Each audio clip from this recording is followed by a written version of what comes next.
couple of months ago, I made a video on this very topic and situation. And if you remember the video, which I'll put a link to that down in the comments section, I pretty much ripped into Irv Gotti on him putting out his business or alleged business with R&B singer Ashanti back in the day, back in the 2000s. And I still mean that, and I still think that. Well, now Ashanti has finally come out and clap back and give her side of the story. Now, I'm only going to play a portion or portions of the interview she did with Angela Martinez. And I'm going to put a link to the full interview as well down in the comments section. Take a listen to this, and I'll be back with the rest of the commentary.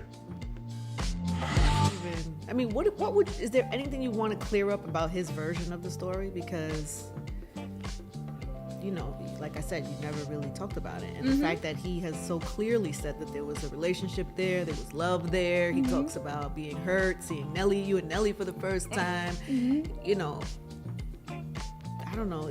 Do you want to say anything about that, or you want to just let his? Irv definitely has his side and his version. You know,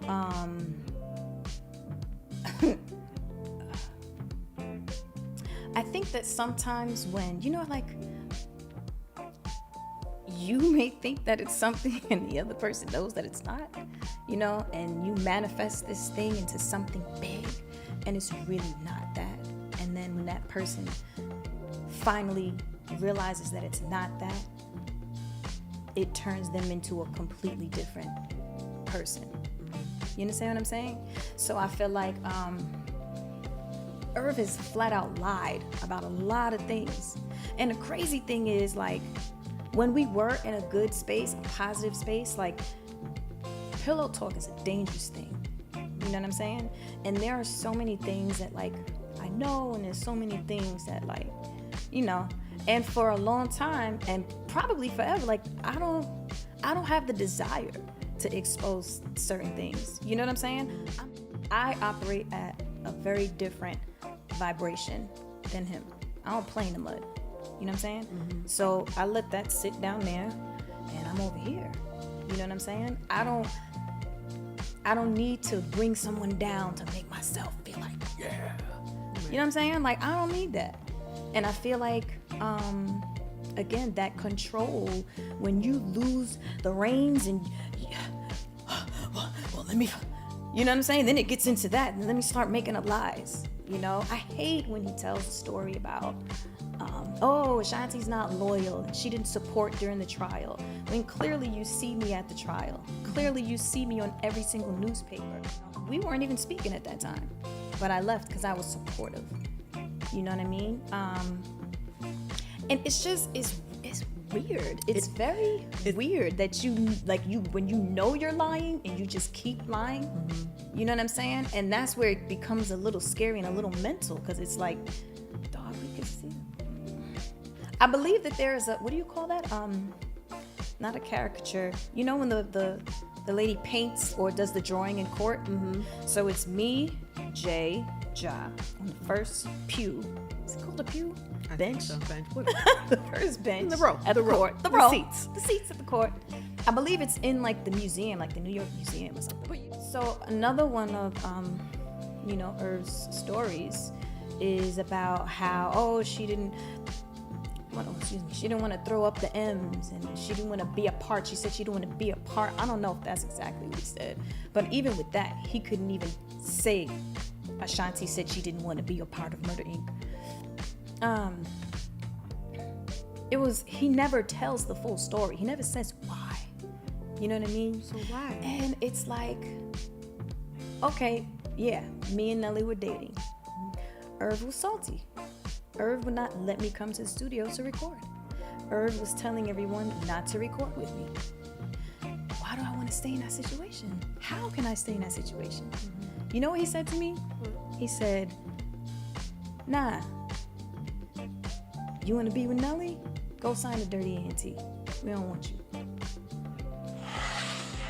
Now, those are just portions of that interview. The interview is like almost an hour 20 long. No way I was going to put that on there. So, like I said, the link will be down in the comment section to that particular interview, as well as a link to my old reaction to Irv Gotti and his actions. Here's what I'm thinking, just based on those few clips of Ashanti's response. Number one, it's amazing that she has kept quiet this long until now. Because honestly, I mean, you keep talking crap, telling lies and everything. Eventually, that's another thing that bullies don't seem to understand. Or they think, oh yeah, I want him to do something. I want him to do something. Do you really though? Do you really? Because it might not turn out too well for you. Eventually, what people that bully or talk crap about somebody, see Tasha K, needs to realize, eventually a receipt's gonna come due. You do good, it comes back to you. How it comes back to you, who knows? Same thing if you do bad. You do bad, it eventually comes back to you.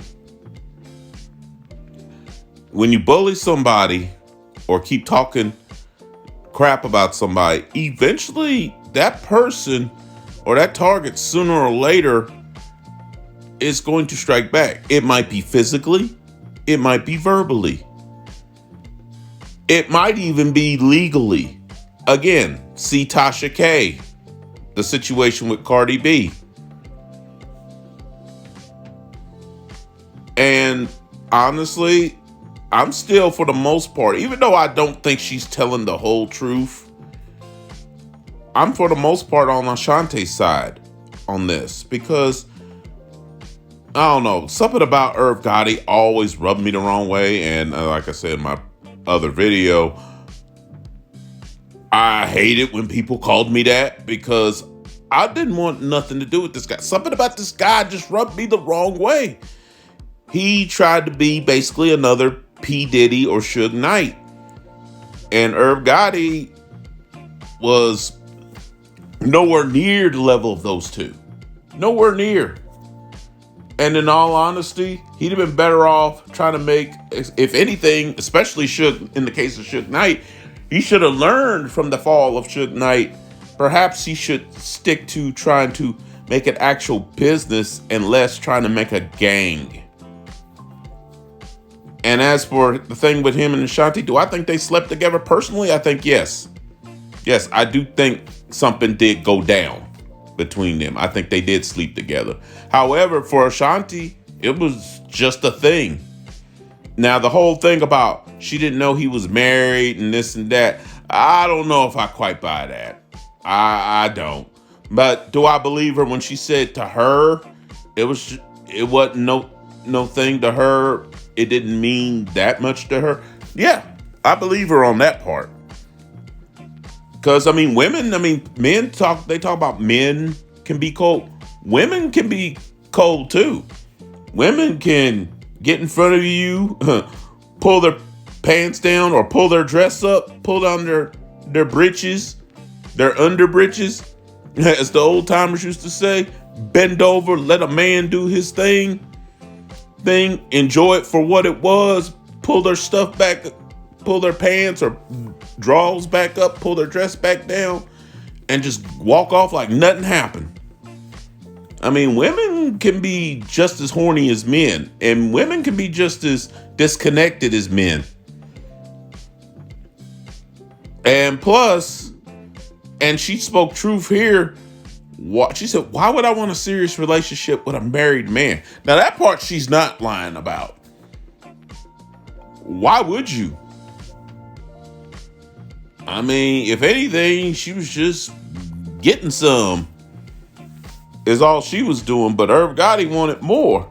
And then when he couldn't control her, that's when he went crazy. And that's why you see the Irv Gotti we got now. So to this, I say, listen to the whole interview and decide for yourself. Anyway, that's all I got to say on it. I'm out.